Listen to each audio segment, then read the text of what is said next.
onde o ônibus deixou a gente. Estamos indo em direção a terminal. Está chovendo um pouco e vamos caminhar, vamos andar um pouco. Airbus.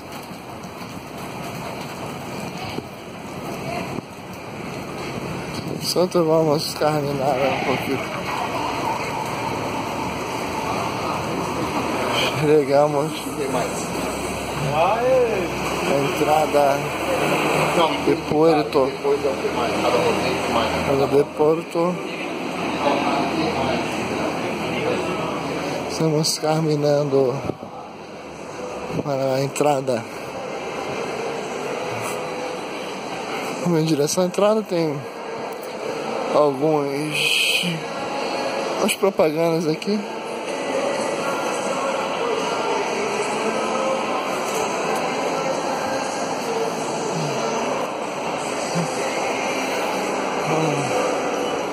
Downtown, bem-vindo a Shopping Buenos Aires.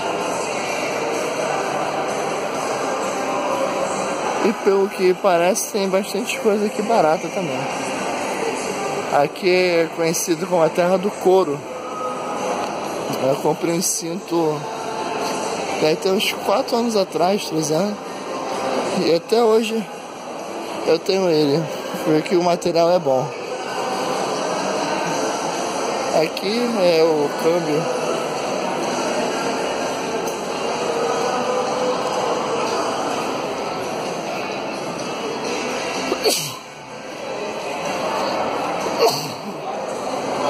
E ali é sala de câmbio, que é trocar dinheiro, né?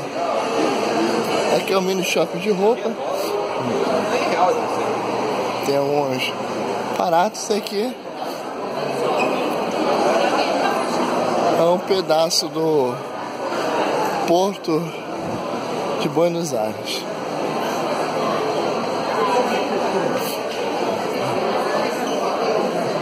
Tem o guia turístico.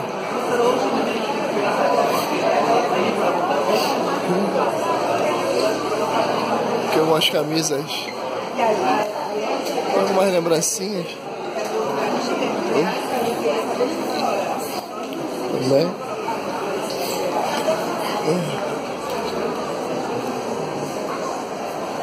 Aqui é o banho ou banheiro, toalete.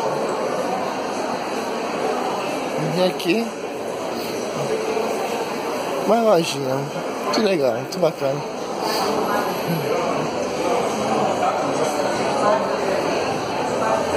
Fazer lanche. Aqui é a entrada. Centro de informações. E aqui é a saída. Quem quer fazer transporte para conhecer a cidade pode ver por aqui com o pessoal aqui.